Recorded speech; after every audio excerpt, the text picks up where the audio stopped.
Like et abonne-toi à notre chaîne YouTube, où cette araignée grimpera sur ta tête pendant ton sommeil. Il y a des phénomènes naturels que nous ne pouvons pas expliquer, et parfois nous voyons ces phénomènes quand on regarde le ciel. Voici 10 phénomènes dans le ciel capturés par les caméras que nous ne pouvons pas expliquer. Il reste pour le numéro 3 et certains disent que cela peut être un portail vers une autre dimension.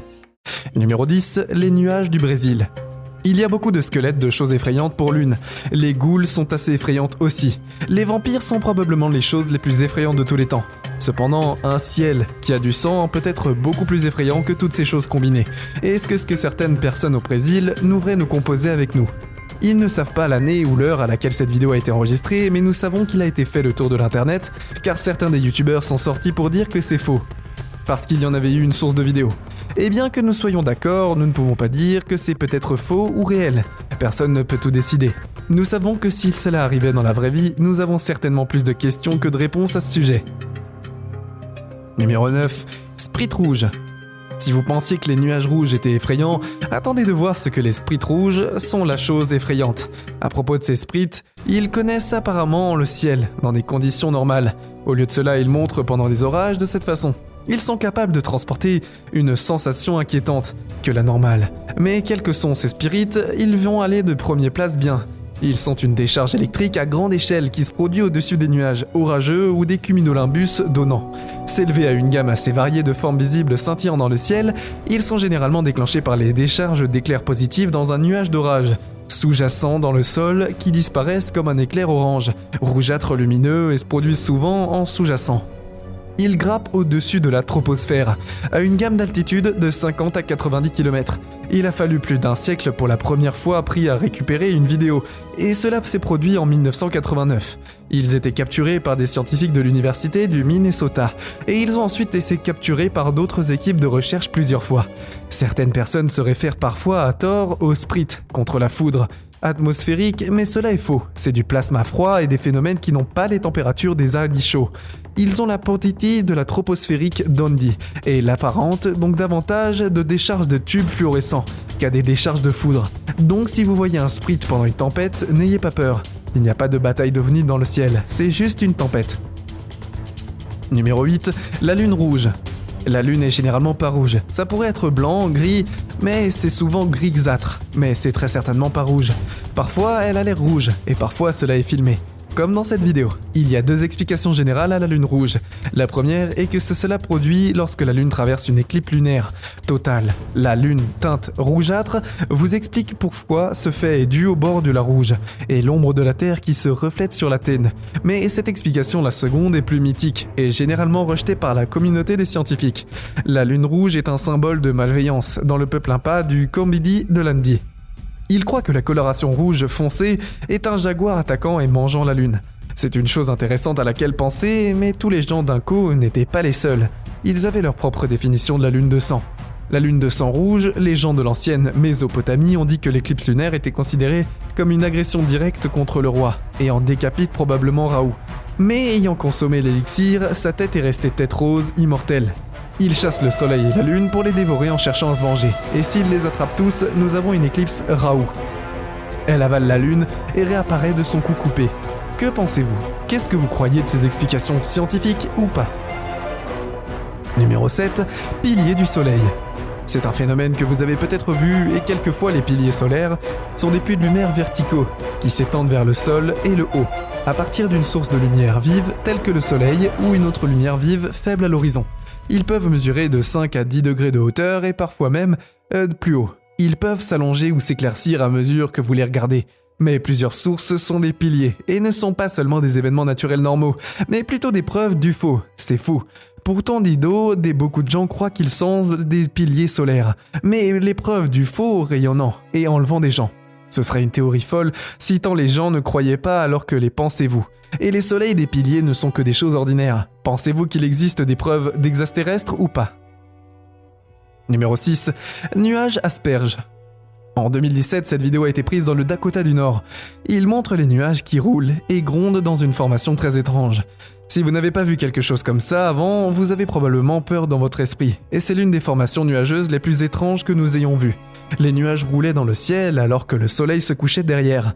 Un orage quittait la ville, et ci-dessous avec admiration. Vous serez peut-être choqué par ces nuages, mais ils ne sont pas si étranges. En fait, cette formation de nuages s'appelle Asparatus atamatus. Et c'est une sorte de formation nuageuse qui ressemble à une vague. On l'appelle Imistiambo l'asperge undulatus. Et elle ressemble vraiment à quelque chose que vous pouvez voir dans un film, ou quelque chose de ce genre. Le cloud a récemment été ajouté à la classification officielle des nuages en 2017. Avant, c'était inexplicable. Et ce phénomène, on peut même appeler une astuce de montage vidéo. Cependant, maintenant, il a été ajouté au registre officiel. Il est clair que ces sortes de nuages existent et ne sont pas un truc de montage vidéo. Numéro 5. Lumière fantasmagorique. Début 2020, Tim Walker et sa fille Caroline portaient leurs ordures au bout de leur allée, dans le village de Bethel, quand quelque chose d'étrange s'est produit juste au-delà de leur maison. Les flashs ont commencé pour monter dans le ciel, et les flashs ont commencé avant même qu'ils ont remarqué. Il a été capturé par la caméra de leur sonnette quand ils ont remarqué les éclairs dans le ciel. Ils se sont arrêtés et ont regardé. Cela les a évidemment pris par surprise quand Caroline a vu les flashs. Elle a dit à son père de regarder, et il a été choqué. Après avoir vu les peluches, il a posé la poubelle pour la regarder, et cela l'effrayait clairement. C'était un spectacle si étrange à voir la séquence qui montre une lumière rouge et orange, et violette, remplissant le ciel, au loin comme les voitures se déplaçant dans une longue route. Le premier plan, quel est, selon vous, et la source de lumière, pensez-vous? Est-ce que c'était naturel, ou est-ce que c'est autre chose?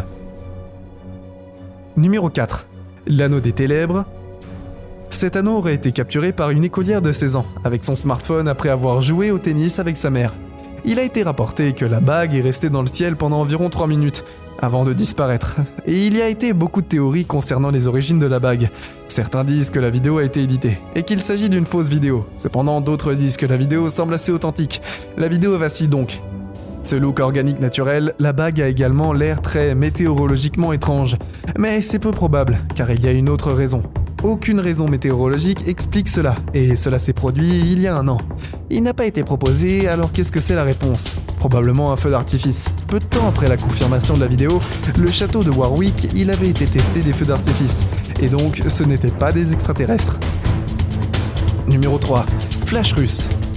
La lueur jaune vif a duré environ 11 secondes avant sa disparition. Les autorités russes n'ont pas commenté la vidéo, laissant les théoriciens du complot se déchaîner, avec des idées folles sur l'origine de la lumière. Certains ont dit que c'était des extraterrestres, tandis que d'autres ont dit que c'était un portail s'ouvrant de façon intéressante, vers une autre dimension peut-être. La lumière n'était pas accompagnée de quelque sorte son et le rendant encore plus étrange. Cette vidéo a été télévisionnellement régionalisée, et la météorologie ni le scientifique ne pouvaient expliquer. Cet étrange phénomène d'observation locale a même indiqué que rien n'est tombé du jour. Et le ciel du flash, alors qu'est-ce que nous ne savons pas? Numéro 2.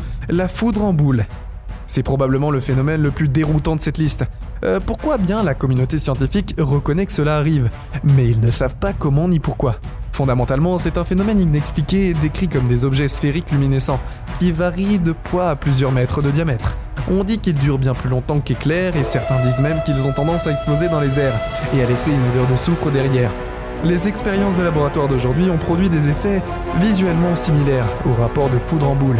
Mais comment ceux qui se rapportent au phénomène supposé rester incertains, dont les scientifiques n'ont pas encore la moindre idée de ce qu'à quoi ils ont fait. Numéro 1. Arc-en-ciel de feu. Ils sont en fait appelés arc circumierzondi. Ouais, ce ne sont ni des feux ni des arcs-en-ciel. Le terme trompeur arc-en-ciel de feu est parfois utilisé pour décrire ce phénomène, bien que ce ne soit ni arc-en-ciel, ni lié de quelque manière que ce soit au feu. Le terme apparemment inventé en 2006 peut provenir de l'apparition occasionnelle des arcs comme des flammes. Le ciel se produit dans des cirrus fragmentaires, mais il ressemble à un mélange exotique des deux. Ne diriez-vous pas alors que ce sont des arcs-en-ciel de feu? Ils sont essentiellement un phénomène optique qui appartiennent à la famille des holos de Lasse, formés par la réflexine du Phong avec le clair de lune. Mais ce cristaux de glace en forme de plaques suspendues dans l'atmosphère, généralement ce sont des nuages de cirrus ou de Cerotracistus. C'est tout pour aujourd'hui. Nous espérons que vous avez apprécié cette vidéo autant que nous avons aimé la réaliser pour vous. N'oubliez pas d'aimer la vidéo, de commenter et surtout restez au courant de nos prochaines vidéos en vous abonnant et en cliquant sur la cloche de notification. Comme ça, vous ne pourrez rien louper du prochain contenu de la chaîne. Passez une belle journée.